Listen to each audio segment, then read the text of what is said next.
born in Belgium in 1963, and my mother was single and she had me. She's, you could say, at the very least, that she's mentally unwell. And I was abused very early on. And at age 6, very strange things started to happen, that I was being placed in situations where I could have died.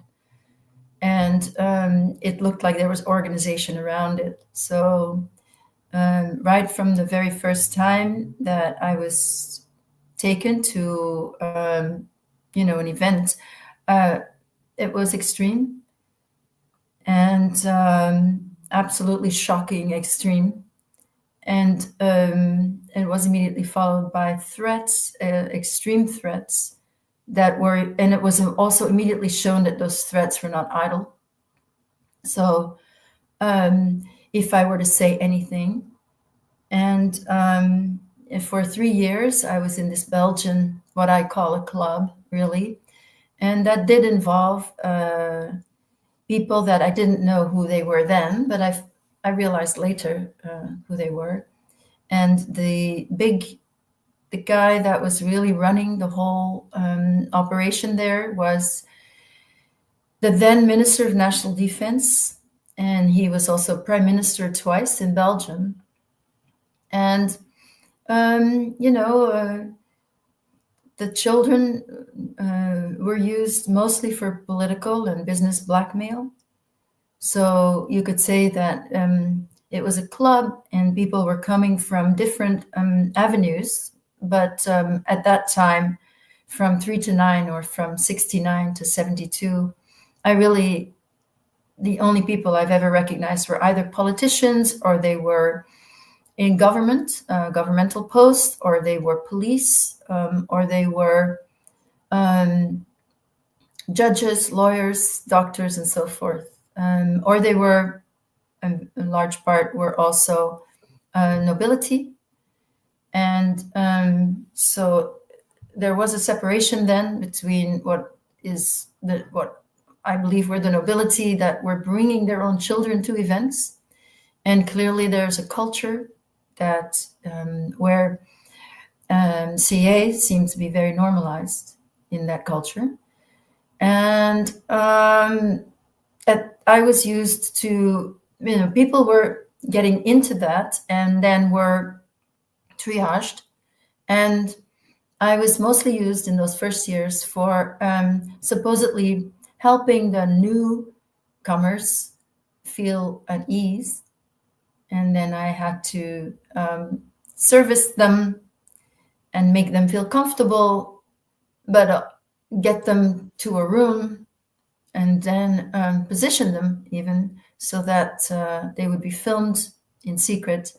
And then they obviously were completely in the pocket of the prime minister and whoever else was involved that I wasn't really necessarily aware of at the time.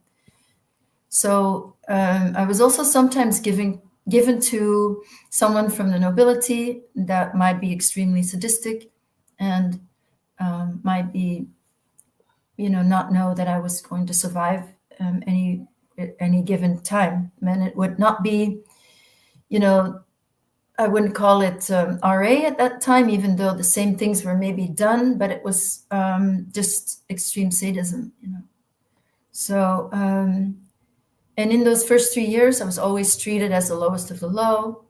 And personally, my freedom was that I knew that they were wrong. And then at 9 years old, there was the Bilderberg meeting happened in Belgium in that year in Knokke-le-Zoet. And one of those attendants was somebody that the Belgians really wanted to please and wanted to do business with. And for this person they set up what really is it was a ritual that was set up in his honor. And so that ritual was horrific, and it has all the elements of that are usually described by other survivors as well. And one a little boy was killed in that event at that time. And then through completely extraordinary circumstances that really, I say, would have nothing to do with me. It was really beyond myself. I was then, I was actually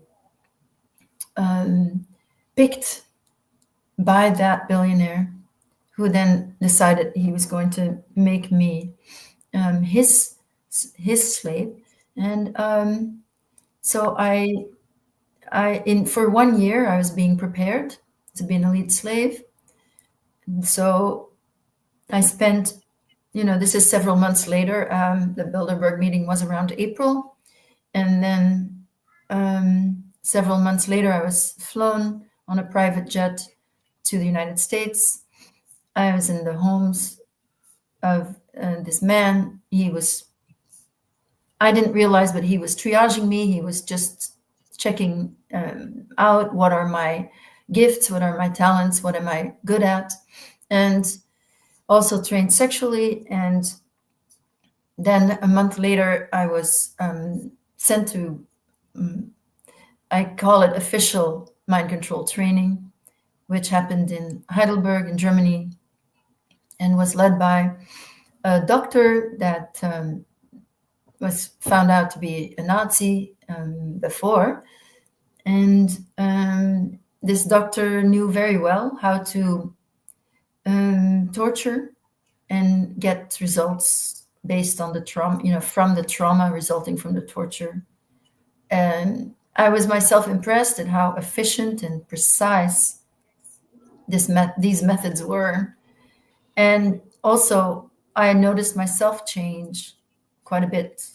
And I noticed myself losing the distance that I had before, where I knew that the men were wrong, as I was being turned into a persona with the help of many drugs and the help of that mind control training, and with the help of a lot of praise and a lot of promises, because now I belonged, but before I did definitely not belong, and now suddenly I did belong, and I was going to belong. And at first I was very happy, but I have to say that it was actually very difficult, because the pressure was unbearable. The pressure of having to obey, not having the freedom of thought, and feeling pressured into thinking that I was very lucky when there was no room for any thoughts other than that. And I rebelled after 1 year, when I was already presented on the inside. I was already presented. I was already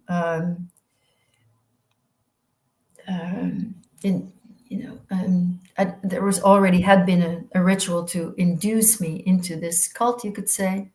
And I after that, the rebellion, I have to say, was very slight. It was very small, but it was enough, because it's sort of a terrorist organization. You cannot not obey. So there was just one slight thing that I didn't obey, and I ended up being ejected.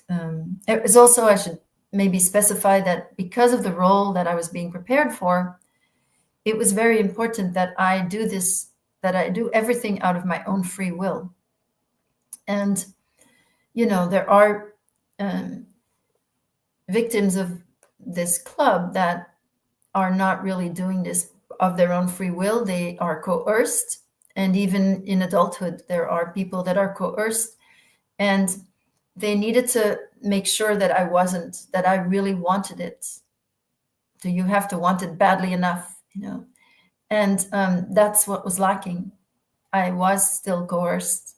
And while I was doing a lot to make it seem that I wasn't, because I had to obey, it was noticed that I was not really completely on board. And then I was tested, and when I rebelled during this test, really, I went through a very different kind of program, which was to make sure that I would fail in life, that I would feel completely worthless, that I would never have any success.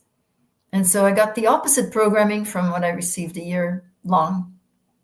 In a very short while, everything was destroyed, and I felt utterly broken, and was then sent back to Belgian network. And my book begins then, after this all already happened. And then you'll find, I'm basically starting when I was 10 years old, and it's the last year that I spent inside the Belgian network, where the Belgians were not really told what had happened, and I spent another year and was ultimately rescued by someone from the inside, a gangster, who ended up abusing me maybe worse than anyone else. And then when it was my time to be discarded, he had a last-minute change of heart and then negotiated to get me out. And at 11 years old, I was put out of the network. Wow. Well, it's just mind-blowing, especially for people who are hearing that you were taken at age 6 and immediately put into extreme trauma. Do you think the purpose of that extreme trauma was just to make you conform right away? You would be terrified if you went against these people? I don't think it was that thought out. I was groomed by pimps that were, the woman came to clean our house, and I was taken, they were babysitting for a year already. And they made sure that my mother and my stepfather would be completely on board, would not suspect anything. And then before that first event they took me to, the husband then raped me violently, and the woman yelled at me. And so that was the preparation. That was their preparation. It was quite brutish. And then the event, I don't know if it happened to be something extreme that day or not, but it seemed like I was not the only child that was presented there. There were a few other girls, and then the husband. The woman wasn't there. And then I don't know where the other girls went, but I was, in a sort of an S&M show on a stage in a castle with this man. So I was extremely humiliated, and I was also absolutely shocked. And I did speak out that time. The event was a sort of a masked ball. Everybody was dressed like hippies, but I could tell that they weren't hippies. There was hippie music playing, Janis Joplin and Jimi Hendrix. That music was playing, but everybody was dressed as hippies, while there were very formal type waiters coming round with silver platters with drugs on them for everyone to take. And so people were extremely high, and that was the show. And I was absolutely shocked. And at the end, actually stood up and told them that they couldn't do this, that I would go tell on them, that they would all go to jail. And then I was taken by a handler and Shaun. I mean, it was taken for a walk, really, even to another place, and then taken into a cellar, and then long walk and into the cellar to be shown a body of a young woman. And how old were you at that point, Anneke? that was the first time I was taken. This was around my 6th birthday. And the trauma of seeing a body. I mean, what's going in your mind? Are you thinking that you could be next? Well, he was also saying very casually that, they really like me and they wouldn't want anything to happen to me, while, pretending that the body was not even, a person, had been a person. So it was clear enough. It has to do with speaking up. We won't want anything to happen to you. And I had said that I was going to tell on them, and I told them I'm going to tell my father, who was my stepfather. And so then I tried to tell my mother, actually. I mean, I didn't have any words for anything that had happened, but I tried to say that I think I said that bad things had happened. And then my mother ended up taking over from that couple. So you've got a few questions coming in about your mother and how it got to this place.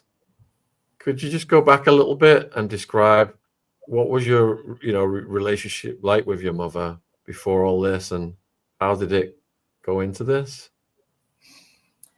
Well, my mother had abused me from when I was very young, and so I have recovered memories from when I was very, very young, the first month, and then in fact, possibly because of that abuse, had a severe asthma attacks and was in the hospital for weeks. But I do have memories of the abuse. I mean, they were very strongly in the body because I was so young. So they were body memories that came in through the body. Very difficult and painful. And being with my mother was very, very difficult because there was not a single part of me that was authentic, that was reflected by her. She only saw in me what she needed to see outside of herself, which was either powerful and evil, including as a baby, or I was bad, or then I was bad and powerful, or else I was a sort of a bland, weak, ugly girl. And she went over the list every day of all the things that were physically wrong with me, and or it was really physical in terms of beauty. So yellow teeth, fat ankles, and thin hair. And so there was this whole list of things that weren't true necessarily, but so that's her mental illness. It wasn't even real, but she said it so often that I definitely believed that until well into adulthood, that I had, for example, fat ankles. Or she had a story about why my teeth were yellow, which was clearly made up. But I didn't know that. So it was very, very difficult to live with her. And, this may sound very strange, but the truth is that once I started being taken into the network, some of these perpetrators were actually better. They saw something in me that she didn't. So especially the billionaire, the American billionaire, when he took an interest when I was 9, he became a father figure because as he was triaging me, which of course I didn't realize, he was also seeing things in me that no one had ever seen and reflected. So I felt I was developmentally receiving things I needed. And I mean, that's got to be really harrowing for people to hear that these people were seeing these things in you that your own mother wasn't seeing in you. Did you research or find out what your mother had been through that led her to this place in life? Well, she was very secretive, but she was born in 1939, and her father was in a concentration camp as a prisoner of war. And I know that her little niece that she was with during the war years died The niece was 4 and she was 3. And then her mother died when she was 5. And she certainly acted like a 5-year-old girl, a sexualized 5-year-old girl. So it seemed that she was mentally arrested, definitely at that age. And she never talked about sexual abuse, but the way she acted, it seemed like that was completely suppressed. And somehow the mother who then died had to become idealized. So her mother could never do anything wrong, but all other women, and me especially, she had something negative to say about. So it was very black and white. Her mother was good, all other women were bad. And she flirted with every man she saw. She had a sort of a childish, flirtatious way, which is really weird. But it seemed that the people, we're talking 60s, 70s, maybe different time too, that, that it was not really perceived, or she certainly was never diagnosed. And did you learn the history of your birth father? Oh, yes, I did. I mean, that was basically a one-night stand with my mother. And he's also dead now, a composer of classical music. Is my mother, when she became pregnant, was working for the National Radio and Television Station as a secretary or stenographer, really.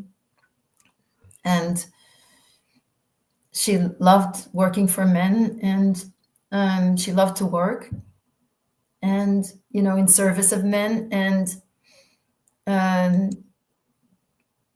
she called him to say she was pregnant, and he offered an abortion. And then I never knew of him or met him, but it seems that she told the network who he was, and he came from a family. So I met him when I was 18. That's a whole other story. But he told me that he came from the family Gaillard de Kerbertin, a noble family from Brittany in France. And I think that the network knew that they were Huguenots that fled to Holland. And that was his mother's side. And I think that that's what the network picked up on. And also the fact that he was a composer of classical music, and that this was a family of artists, especially musically, that this is the reason that once I was in that global network and the persona was going to be created, that they were going to turn me into a singer, actress. So I was going to, they knew. It seems that they knew about my bloodline, whereas I was completely ignorant of it. Yeah, just before I met you this evening, I was listening to your interview with Alandra Markman, and it got to the point where you're talking about the bloodlines and how these networks research that and select certain bloodlines. Could you expand on that, please? Not much, because I don't really know how it works. I kind of stick to my experience, but I never understood why, after I rebelled, I wasn't killed. That would have been much simpler to make sure I was never going to talk. Instead, I received days and days and days of torturous programming to make sure that I would kind of die young, maybe, become a drug-addicted prostitute and just die that way, disappear, discard programming. And I didn't understand why I just hadn't been killed. And there's actually Fiona Barnett, another survivor, who told me that that they're less likely to kill someone if they're in the bloodline. And that bloodline, again, I don't know much about it because I didn't know my father very well either. I just know that they were the nobility, and that means they were somewhere at some point either bought a title or were related to one of the royalty. And that's the system, I guess. It comes from either one prominent person or some type of royalty. So as you know, did you say you started, this started at 6, and when did it end? Well, I was rescued at 11. 11. So this went on for like 5 years. And did you described seeing one person unalived. Were there multiple over those years that you saw people that they'd done that too? Yes. And you said that you mentioned the Bilderberg, and one of the viewers is asking, do you think that the participants in the Bilderberg are evil? I know that there was a lot to do around the Bilderberg meeting being in Belgium, and that the people in this particular club were very excited. And I'm sure that the event that where I was gifted together with another child who was, who didn't make it, I'm sure that that there were a lot of other events organized around that time as well. So that's what I can say. And just the fact that it's completely secret, and yet we know that decisions are made during these meetings that have impact on everybody. And so I think that in itself is something to be questioned. Would you say that you got through it by perhaps making alliances with certain people? No, I didn't get through it, on my own accord. I could have just as easily not made it. That's really, there's nothing that makes you special or anything like that, It's just whatever's meant to happen for you. I did have something that helped me to heal eventually, which I think is something that a lot of survivors, I noticed in a lot of survivors, that there was just something that I was just never 100% in. And I think, some children are 100% in and they still end up not surviving. And whereas, you just don't know. It depends on status within the group, definitely. And there are children that, normally is you cannot generalize it, but the children that are born into it, which is most of the survivors that I currently work with, were born into a group like that, into the cult. They would not be selected, but that doesn't mean they survive it. Also, it's tricky because they certainly go through a lot and they're put through a lot. So you mentioned, your mum's involvement when you were taken. How did your relationship with your mum evolve over those years? So my mother was very ill, so that there were certain things, her denial was so thick that she saw herself as a good mother and as an innocent person.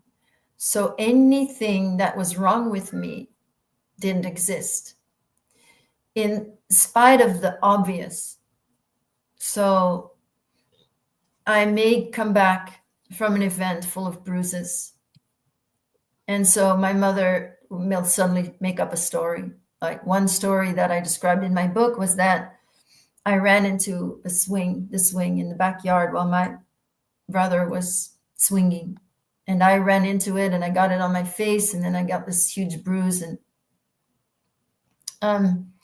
she made that up and then told people in front of me that happened because people were shocked to see me. So she made it up, and then she involved my little brother in it too. Then he started saying it. And so I described this in the book because at some point I was questioning if it had happened or not. So when I was rescued, I was covered in scabs from torture. And so for my mother, she acted like that they never existed. They didn't exist. But I also I did stay home from school. And if she did want to take me out, I had to wear tights and long sleeves. So I confronted her then. I was aware then. And I didn't fight. I was fighting her at that time. And she was so adamant at not allowing anything to enter that has to do with her having a conscience and allowing in something that she might have done wrong, that she just did everything to overpower me again. So she tried many things. She tried to strangle me. She got me back to an event behind the backs of the bosses to the abuse again. She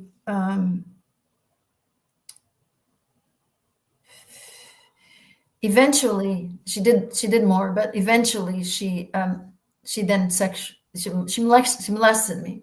She molested me, and that did it. That I felt so much shame from this. I was 11 years old, and I felt so incredible. All the shame that she had never felt, I think I felt it then. I felt so ashamed. I was like completely, then I gave in to her, which was that in her world and in her environment, there was no room for anything that she could have done wrong. So there was really nothing wrong with me. We were normal. I was normal. I had a normal childhood, and I had to submit. And that's what happened. What were the circumstances of her trying to strangle you? She was trying to, so this is in the weeks after at my rescue, when I had these wounds and I was at home with her. And she was trying to get me to wear long sleeves. And I spoke back to her, and I confronted her with what had happened. And I told her that she wasn't going to get any more calls, because that's how it had worked before. She received calls, and then she would go and drop me off and pick me up at dawn usually. And I told her she wasn't going to receive any more calls. And it was about, she wanted to take me out, and I didn't want to wear what she was giving me to wear, which was a shirt with long sleeves. And so it was that. It was in my bedroom, where she just came at me and to the inbuilt closet and just pushed me against it with her thumbs and pushed hard until I almost fainted, and I fell down. Then she let go, and then she just threw the shirt at me, and just as if nothing had happened, said, "Here, just put that on. We're leaving." Okay, you mentioned school. So when you were in school, because of what you were going through, was it impossible to make friends? And were you ever tempted to like reach out to a teacher or another figure and just say, look, here's what's happening to me? Yeah, I think it's very difficult to understand the level of shame that I lived with, because I was called a prostitute at 6. So that's what I believed I was. And I felt such shame. And every act of that type of abuse really is about energetically dumping shame. So I felt, yes, I was very shy, but also I was also dissociated. So it wasn't justice. I don't think that I could have lived with the shame of that reality and then also shown my face. It was too great. So, the dissociation is also just a natural survival with such trauma. So I did not have conscious awareness when I was in school. When I did have conscious awareness, I had tremendous shame. And I had in-between states, like my mother would give me a sign, and then I would know to get ready. And so there were in-between states, because I had what I call my mother's girl, who was very submissive and bland and ugly and so forth. And then I prepared by just going to the bathroom and looking in the mirror and just getting ready, sort of becoming still inside, and preparing for other types of projection, I guess, but without full consciousness. But then when my mother drove me to these events, again, she was so much in denial that this was a time that didn't really exist, because she was now driving me to a harmful event. So for her, it was not even existing. So there was no talking because it wasn't happening. And that was the message, kind of like, this is not happening. This is out of time. This is not even happening.